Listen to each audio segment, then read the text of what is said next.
expert here. Yeah, thank you everyone for joining. We've got Nato Riley, he's our integrations engineer here at Blumira, Patrick Garrity, the VP of operations at Blumira, and I'm Erica Mixon, the content marketing manager over at Blumira. So we're going to discuss PrintNightmare, aka CVE 2021-1675. And we're going to discuss navigating that, some detections that you can possibly use to prevent that from becoming an issue in your organization, and what you should do here. Nato, just to catch you up to speed, we had a blog post that we posted earlier about the PrintNightmare, and one of the things that we said was, listen, disabling print services is an option. We kind of got a little bit of flashback with that, saying that's not really an option or not reasonable for a lot of organizations, because that would, make them not able to print. And a lot of organizations still rely on printing these days. So do you have any ideas as to, what people should do in this situation if disabling print services or the Print Spooler is not an option for them? So if you're trying to figure out what can you do if disabling the Print Spooler is not an option, then perimeter defense is something that still matters, because really if something's vulnerable, just because something's vulnerable doesn't mean that you can find ways to sort of block the perimeter or try to change whatever the attack surface is that essentially that environment lives in. So it could be a matter of maybe making some changes with how your firewalls are configured if you have to get real creative and don't have the flexibility to manage things because I do know a lot of companies are dependent on centralized printing, and maybe you do have a lot of infrastructure where you have all of your automated printers and things set up. And so sometimes those services need to find a way to stay running. And so it might make sense to try to figure out how to contain those things. So I guess in some of those instances, you still need to know, because not knowing is half the battle. You want to figure if you're not sure, what you should be trying to secure in the first place, or what ports might kind of help block certain things. You can still block I guess ports that are associated with those services and create perimeters. You can actually even create containers and software firewalls these days, and there are companies with who produce I don't know, tools to do that sort of thing. If you have I think where you're going though, one thing I kind of mentioned is the first thing you should do is look at any Windows hosts that have internet access or connectivity. And if you can possibly disable the service on all those hosts, that would be a start from an approach. And then what you're talking about is further limiting access via certain ports to those hosts for right now. Yeah. So that they don't get compromised, because that's a way into your environment. And then I think the second would be to look at probably server infrastructure of Windows, right? And take as much action, and is what I think where your mind is at, and where my mind is at, logically from an approach perspective. Yeah, and you can monitor printers too, so you can see if there's activity that's going through those, because all kinds of things can be used as vectors these days, and a vector is basically an entry doorway into being able to attack. So all kinds of things going on. Hey, so and then I think the other thing I've found in these instances when we have the exchange vulnerability compromise, which isn't much different than this. I think this is actually more pervasive as it's anything with Windows, right? Yeah. And is it certain versions of Windows that are impacted? Yes, there are different versions of Windows that are, okay. Windows servers in general are going to be impacted, but there was a patch that I'm not quite sure where this sits, but if you're using Windows Server 2019, then if you're doing your routine patches to kind of deal with some of these things, then there have been some reports that some of those patches are impacting or working for Windows Server 2019 with that service. So those are some things. Really. Yeah, I think on that note, the information is inconsistent, but helpful, which I think is defaulting to you probably should just enable the print spooling service, right? Now, you mentioned kind of a few things. What applications rely on print service outside of, or the print spooling service outside of traditional printing? Is that a service that you would typically use via other applications as well? Well, in some cases, that service can be used for scripts and things like that that have outputs. That's not, I wouldn't think that's a best practice, but I've seen some very different things out there in some environments. I'd imagine that's not going to be in most regulated environments, but in small business environments, there could be some script that's designed to output some form of a report or something along those lines that could be impacted by the print service. But not very many things really, aside from if you have, I guess, distributed print services. But yeah, it's one of those services that you can turn it off temporarily to react to a situation. So we've got Hey, are you on a Windows host right now, or do you have a Windows host where we can show where you need to go to do that? And then, sorry, you go ahead, Erica. Yeah, we have a question, Chris McCann. He's asking, how far can someone move laterally? Can they use this 0-day on any Windows server to infect the domain with a malicious payload? Then this is restricted to servers. Can you escalate from a domain joined workstation? Patrick or Nato, do either of you can.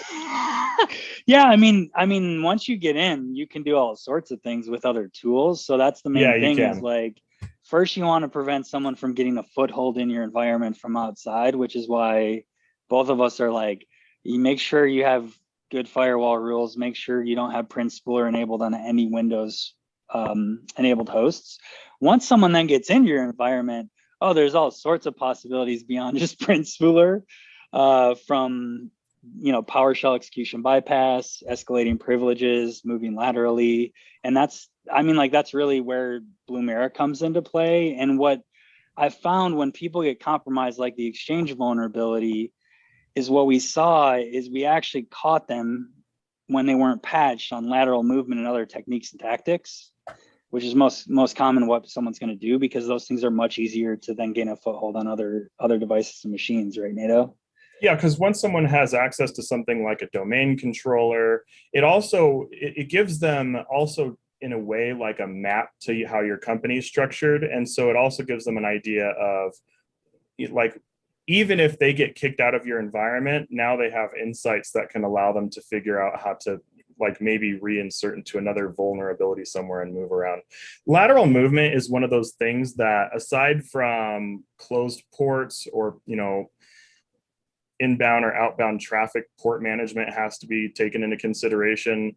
But if you have, say, like a DMZ type environment and like something gets in one of those environments, then lateral movement's just things are going to be able to move all over the place. And in a lot of data centers where there's essentially like your data stores and things like that, once someone gets in, they're going to leverage tools like SSH. They're going to leverage tools like whatever they can. They're gonna run scans and do what's called recon. It's kind of like sneaking around the perimeters to see like what little gaps that they can find. And people usually try to be inobtrusive and not get noticed for as long as possible. So they try to just spend as much time to understand your environment, and they'll sell information about your environment off as they're just like in your environment to like make money as they're like buying time to figure out what they're going to do with you. So things like that. Yeah. Hey, there's some other good questions, and love to throw you on the spot too. I'm pulling up a server right now, so because I have one. So do we know the exact attack vector, which is the Print Spooler, right? For the Vaughn. And how is it getting into my network? So more or less, it's like number one is if you have a Windows host that's exposed to the internet and has Print Spooler enabled on it, that's a great place to get remote access to your network right now. Is that right, Nato? Oh yeah. So yeah, that's like the number one attack vector you should be concerned about right now. You could think of, so this is something that, like, for anyone who knows the OSI model, there's the transport layer. And you could think of the transport layer as like where lateral movement lives, and like the heart of any general, like a lot of, maybe not any, if lateral movement's involved, then it's the heart of a lot of attacks, especially ones that like spread and go and encrypt things on remote systems. So, if you have a service like print service, it's a transport dependent service, because print service is designed to print service is designed to make things like network printing and other things work. It's a default service on a Windows server. So if you have a Windows server type operating system, now I'm not so sure about like the desktop editions. They have different features in them, but let me show you something. Let me just go ahead and see if I can pull this up. And I can kind of show you kind of like how Windows services work. We got a Windows service. I mean, I'm on a Mac right now. So, I'm on a Mac too, so I gotta. And everyone on here, like, I know I'm a little bit cynical when these things happen because I've been in the security industry so long, and they're inevitable. And what I would say is, like, you want to do your best to prevent something bad from happening by taking the right steps and disabling your Print Spooler wherever possible, locking up your firewall ports, that sort of stuff. But yeah, it's just kind of comical because these things you got to laugh a little bit about them and have some humor in them and be cynical, because like in the IT and security industry, this is nonstop. So sorry if I'm laughing a little bit and kind of jolly about this vulnerability today. It's one of those things. We've got a follow-up question about that other, the answered question from earlier about how people can move laterally. Chris follows up and he says, but once you have a compromised credential, firewall doesn't matter if you can use the VPN every organization made available in the past year. Now that's very true. Yeah, that's why you should be monitoring with a product like Blumira for those techniques and tactics, and like password spraying, credential compromise, all sorts of stuff. So Cobalt strikes. I really hate the way that the later Windows make. I don't know. It's probably because I use Windows the most when it was like it's one of the older. Hey, Jamila Talton. Oh, not supposed to say last names probably, but are they using Netcat to execute the attack? I don't know. You know that, Nato? Oh, are they using what? Since I was just like poking around to execute the attack. That I could double check. I don't know if that's what they're using to execute the attack, but something to know about Netcat. So I love getting into these kinds of questions, because things like Netcat and what it does, it's a binary package, right? A lot of what Netcat can do, it doesn't matter if they use Netcat or not, because a lot of folks who, especially if they know how to build something that's rather sophisticated, they usually kind of prefer to deal with their own binaries oftentimes, because it's easier to deal with your own binaries. Netcat has these limitations associated with someone made it who's not you. So if you're an attacker, then like you lose control over sometimes using some of these things if you are someone who's constructing and building payloads. Oftentimes payload engineers who build malicious payloads will go out of their way to try to create like their own little odd algorithms and things like that to just like make things different. And then they'll go and they'll distribute their payloads on the black market. And then other people tend to be the ones who send out the payloads. And they'll even like make guides and instructions on how to use this payload, how to do this attack. And so often then a lot of the attackers don't know how the payload itself is written. So things like Netcat, people, I don't know if they actually use Netcat. That's a good question. But I wouldn't be surprised if there's a scenario like that. You get all kinds. But it does the same thing that someone can do manually. So whether it was Netcat or manual stuff, I don't know. You're gonna go to services? Oh, so well, anyways. So there's features, because you can turn off Windows features, which eliminates certain Windows services. You can go over to services. I wonder if that print service. So if we go over to services and then we just go to Print Spooler right here. Under Windows services, you can actually make some of these go away by just removing Windows features, which is what I was going to show you, where it says apps and features. But I guess I could go to the old school UI, because this newer one confuses me. But anyways, Windows lets you have the newer and the older UI for people who aren't that nerdy. But you can just right click on these, or there's a way to stop it just like right at the top here. In this case, I should probably just stop mine. Just stop it. And that's how you stop the spooler. If you reboot it, it's going to turn back on. So you should go to properties, and you want to actually make sure that you change the startup type. because that should be then set to disabled if you're not using the service. So that's how you would disable that the fast way, I guess. But you can also remove that feature. Like if you have an image, you would want to, I would say ideally remove it from Windows features. So if you have images you're trying to remove it from for like Windows deployable images, I would say do it in your Windows apps and features system when you're building your Windows images. So Hey, someone who does that would probably know how to do that. So this is good. So Jamila sent a Twitter from 12 o'clock this morning. So it might be different information, but fully patched Windows 2019 domain controller pop. And I think that's referring to like, hey, even if it is patched, comment. So I'd be a little bit careful of the patching right now, inconsistencies and like what people are saying. sure. And I think the other thing on this note is like, yeah, you should go, like, unfortunately, a lot of people have a domain controller that, especially in small business, where they also make that their print server. And so you might just want to like say, hey, everybody, like print services, we're going to turn down just to make sure right now. You got to keep on mind, like a domain controller is on your internal network. Typically, it usually isn't exposed. So you have to balance that risk for your organization.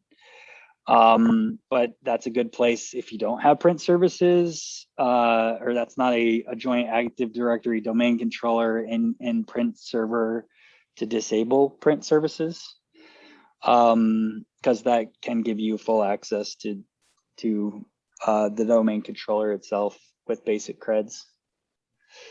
Hey, we've got a few more follow-up questions from some attendees. So we've got a question. When you say a server is exposed to the internet, you mean totally exposed, right? Not with just 80.443 exposed, for example. So you know what ports they need to be able to exploit this? So in terms of for someone to exploit this, I guess I'm not positive what port like the exploit depends on. I do know that if someone has access to just any old open port on the server that they can get general entry through, you can usually get access to other things. So oftentimes, like, I probably won't show the port configurations on this server, but if you like go into the port configurations on a system that, say, maybe your ecosystem is dependent on not the Windows firewalls that are built on Windows, but say like physical firewalls, things along those lines, then the way that your ports are structured can make someone vulnerable from, I guess, really based on like firewall ports to just kind of depends on the structure of how your external ports are facing and what's making contact with those external ports. And if you have port forwarding, because port forwarding, if you have to scan, I guess, both surfaces of an environment, if you don't already have, say, like a risk assessment that has that all written out. If you have a risk assessment, it's probably all written out, but you can review your ports that way if you have a risk assessment. Risk assessments are like magic. If you're ever wondering what's going on with your environment and you don't have one, start one and then just have all this information about your environment. I'm trying to figure out the specific ports too. So give me a second and we'll get an answer on there. I'm sure we'll be able to run it down. And while you're looking up that information, we've got a lot of great questions coming through. So thank you guys so much for giving us your questions and engaging with us today. Another one from Chris. Would you be able to walk through a scenario of someone having a compromised credential that they leverage to get inside the organization to domain join workstation, which obviously has Print Spooler enabled? Can they compromise that workstation with PrintNightmare, then using the system credentials of the workstation, compromise the DCs, or does it require connection to another server with Print Spooler enabled? Oh, no. I mean, like, yeah, that, like, absolutely, that's common way is using different techniques and tactics. So the main thing is like, once you're in, right, then figuring out how to move laterally around. Yeah. And run all sorts of exploits, whether it's Cobalt Strike or whether it's Mimikatz, whether it's like PowerShell bypass execution. Mimikatz, I guess, is a remote exploit, I think, but yeah, that's normally what we see, is at least what I've seen from an experience perspective. When people get compromised, is they move pretty quickly across the environment. One thing that happens too is when some of these systems get compromised, since they are lower level things, then it can also infect, say, like the registry. So a lot of these attacks will leave changes to a Windows system, even if you just like went and disabled the print spooler, and maybe, you know, it might not be able to get attacked anymore. But if something's already been compromised, and say like the registry's been changed on one system, then that can cause something to then be like updated that will then go and can move around your environment. And so you'll find like some of the more invasive things, like you started seeing a lot of that with like crypto wall back in the day, which has then evolved to like other things. Hey, and I got the ports for y'all. And this is from Threat Post. I don't want to take credit for like me coming up with this, but a quick Google search on the CVE and ports states disabling the print spooler and blocking TCP ports 135 and 445 is a good quick move to prevent remote exploit. Thanks for checking. This is with the information that we have, right? And that would be a good way to see also if it's running in your environment. Is I think you could run like a scan on those ports, right, to see what's active. Oh yeah, you could pull up Nmap, and like, I mean, I think I can access an Nmap tool, but like you can do things like see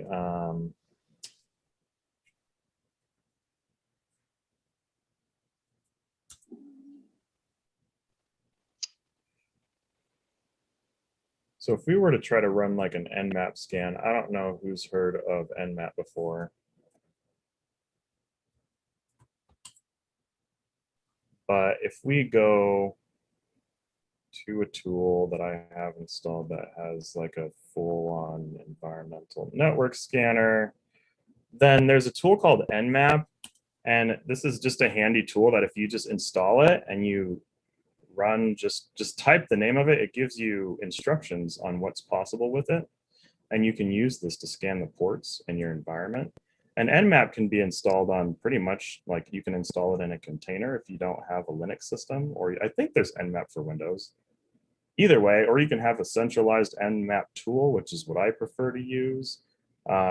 Different people like to do custom things. I like making custom things, but that's besides the point. But Nmap's great. Nmap is a very well-known tool. If you want to know more about it, you could just Google Nmap. Yeah. Hey, and Brian makes some good points on the disabling the print spooler on DCs. And I think like all this, you have to calculate risk where like we're giving advice of things you could do, but you know, within means. Microsoft says on a domain controller, the installation of the DC role adds a thread to the spooler service that is responsible for performing print pruning, removing the stale print queue objects from the Active Directory.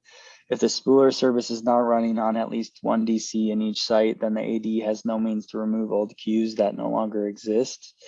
But I guess this is a good fix until a patch is available. And so I think that is a consideration of like, yeah, right now, immediately, it's probably good to disable some of these things, and there might be some mild impact, right? You can understand what that is pretty quickly because people will complain, or you might get errors or something of that nature, right?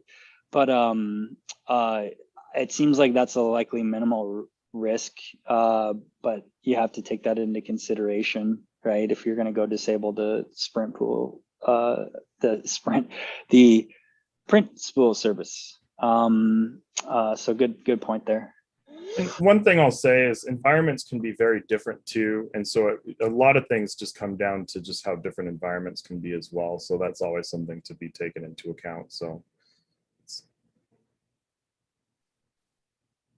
I'm kind of curious why like some people show up as being on this live stream 4 times or 5 times. Sorry. It kind of reminds me of the print jobs, right? When you get like 5 of them and they end up all being the same.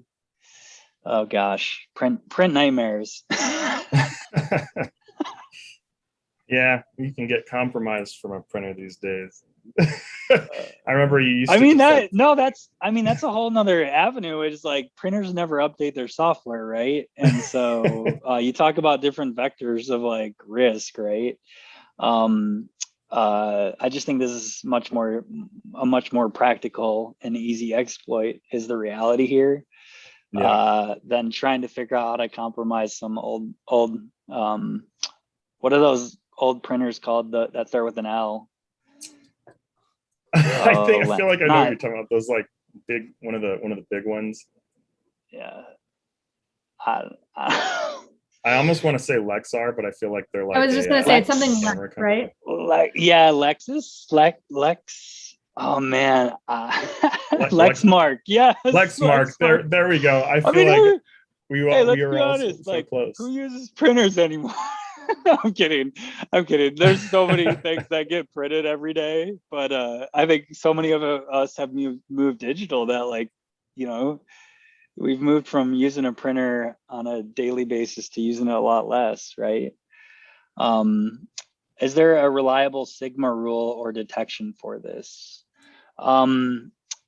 I don't know yet.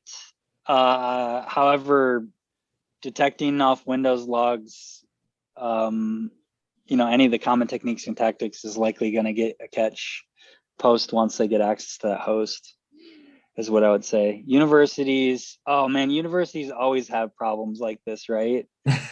Yeah.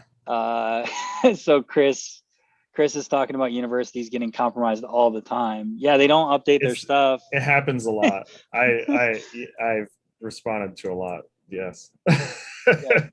I mean, yeah. So Nicholas, our recommended fix is a few things. One is take a look from a firewall perspective. We put some ports in there, so I think that 135 and 445. Make sure they're not exposed right now. Disable the Print Spooler service wherever you can, if possible. And then the other thing is make sure you're monitoring for other techniques and tactics. That's where I'd say Blumira helps. Once we have a rule in once we have indicators available, we will put a rule ourselves from a compromise perspective in our service. But it's looking for the techniques and tactics of PowerShell bypass execution, Cobalt strike, domain escalation, getting domain admins spun up, your typical techniques and tactics, right? So what else? What else? I just launched a poll, by the way, and this is on the fly. So I think a lot of this was, I think my poll making might have been a little skewed here, but there is a poll that I'm launching. How often do you use printers? It seems like the majority of the responses so far at 38% rarely. But 22% have it use printers on a daily basis, 22% use them on a weekly basis. So they're definitely still prevalent. Oh yeah, I mean, you have print shops out there, right? So like it depends on what market and business. If you're a tech company, you're probably going to be a lot less likely to be doing that. So this is a good survey. So if you don't use printers, just disable it everywhere and don't worry about it. Yeah, that's the easiest solution. Just disable it. Oh man, I hope you all appreciate this. We're trying to give the best advice we have with where we're at today, right? And we're also crowdsourcing with some of you good advice. So hopefully that's all helpful. All those are just the normal stuff. Yeah, Chris, I would agree. And I would say most people don't know that. These are the things you need to do. I'm not it's not rocket science necessarily, but I would say for the most part, from my experience, people miss the basics. Yeah. Chris just mentioned all this stuff is just normal stuff. And I do agree. Really, it's the basics you got to get right of, like, hey, lock down these ports. That wasn't our idea. Someone else suggested that. Credit to them, and also Googling threat post. And then, and I think active monitoring beyond the taking the other steps of disabling wherever you can is key. So, and for some like recon, like there are some tools like I don't know, like Malwarebytes, and if there's been changes to like your registry, you can run tools like that like afterwards. I mean, there's different ones, but yeah, so just clean up if there's any disasters. But once again, it's just like going back to the basics, or making sure that the systems that might be infected, making sure that they're not still infected, things like that. Yeah, and then Chris also mentioned this, what makes this really special is you can't just give yourself domain level system access. This is what makes this a bit unique, which is fair, which means you probably should take it a lot more seriously, and you should disable, and it might be a business, decision real quick of like, what I would say is right now you have some sort of time window before you get hit if things are exposed externally. Is the reality. So the quicker you make that action, the other thing is having, the other option is you probably going to end up dealing with cleaning up a ransomware attack. And it can be temporary. The other option. Yeah. So has Windows said anything about a patch and when it's going to be available? They're usually pretty quick. I mean, we're probably talking hours to days. I might be thinking of the wrong thing, but I thought there was. Well, there was already a patch, but are, it's not working for at least Windows Server 2019. Yeah, that's what's going on. I haven't gotten an update on 2019 yet. I know that, well, I guess they're working on it. And just so everyone knows, we have published a blog post about this earlier this morning, and we will be updating that, as we know more information. So feel free to check that blog post back for more details. I'll drop the link in the chat. And if you are turning the service off temporarily, one thing to just always remember and keep in mind is like, these things are going to be worked on by Microsoft anyways, because they don't want their systems to just stay permanently compromised. So even if it is like a temporary, wait to try to just like turn services off while you're figuring things out, that's, doesn't have to be forever. All right, well, I think we're, at 5:05. People are probably wanting to sign off for the day if they're on the East Coast. So we will potentially be joining, maybe even tomorrow morning. We're not going to make any promises, but, we might throw it together like we've thrown this impromptu live session together. If people have more questions, please feel free to reach out to us. I've dropped a poll here if you want to talk more with Blumira. And then, hey, one other thing. I know you're gonna go, but if you're concerned where it's like, hey, you want to be, you're not monitoring today. I mean, we do free trials where we can spin you up, so you are monitoring for other techniques and tactics. And as soon as we have an IOC for this one, we will implement that similar to what we did for Exchange when that vulnerability was out. But like, that's probably one of my biggest calls to action is like, if you took the steps to disable ports and disable the print spoolers, or if you can't for some reason business wise, it's like, hey, feel free to reach out, hit the contact us page. We'll be happy to get on a call and get you into a trial where you're actively monitoring. So when and if you do get owned, you at least know. And you can stop that attack early on, because probably the biggest thing is most organizations don't have visibility beyond an exploit, or they don't have visibility into the exploit. They don't have visibility once someone's on their network. They only get visibility once ransomware is deployed, and that sucks. So if you want help with that, hit the contact us page and we'll get in touch with you immediately, or the sign up for a trial page. So sorry, Erica, back to you. No, I appreciate you interjecting there. That's really helpful information, Patrick. Thank you so much. Thank you everyone for joining us. I know, like we said, this was an impromptu session that we just spun up, but we really appreciate your attendance and all of your thoughtful questions and all of your insight. As I said, we do have that blog post that is live now. I've dropped the link in the chat box, so feel free to keep checking that link, and we'll also post on our social as we update that post. So thank you so much, and we will be in touch if we have any other events coming up about this particular vulnerability. And thank you, Patrick and Nato, for joining us and sharing your expertise here. This has been awesome. Thank you. Awesome. Well, I hope everyone has a great rest of the day. Thank you so much.